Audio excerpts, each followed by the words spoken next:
कलयुग में भाई भी भाई का नहीं होगा, और तो और संतान भी अपने माता पिता की नहीं होगी।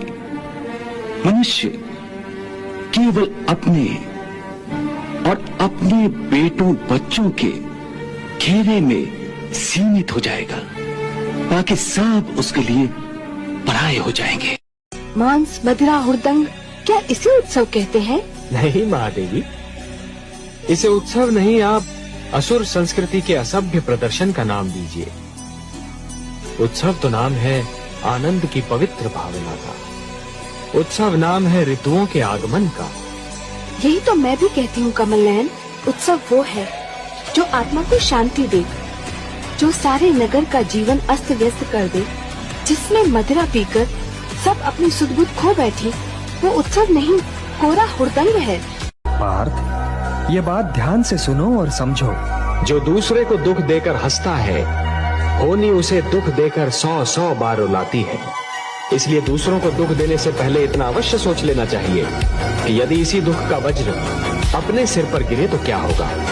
जिस प्रकार बिच्छू को यह ज्ञान नहीं होता कि उसका डंक केवल किसी और को नहीं, स्वयं उसे भी चुभ सकता है, उसी प्रकार एक दुष्कर्मी को भी यह ज्ञान नहीं होता कि उसका दुष्कर्म स्वयं उसे भी हानि पहुंचा सकता है।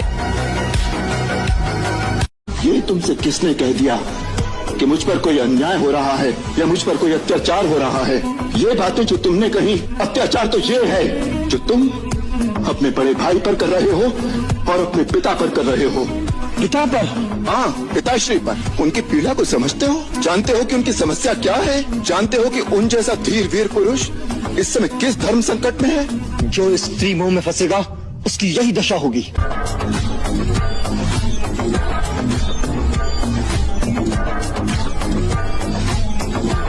क्या कहा था तुमने कि रावण को राम ने नहीं, किसने मारा था?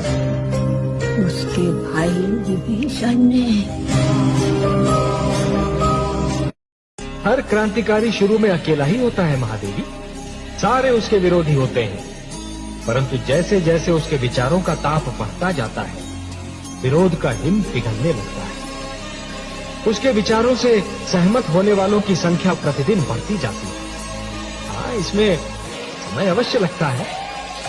पत्थर के कण को रत्न बनने के लिए बहुत यातनाएं झेलनी पड़ती है महादेवी। और फिर वो अकेला कहाँ है? उसका विश्वास उसके साथ है, और जहाँ विश्वास है वहाँ मैं हूँ।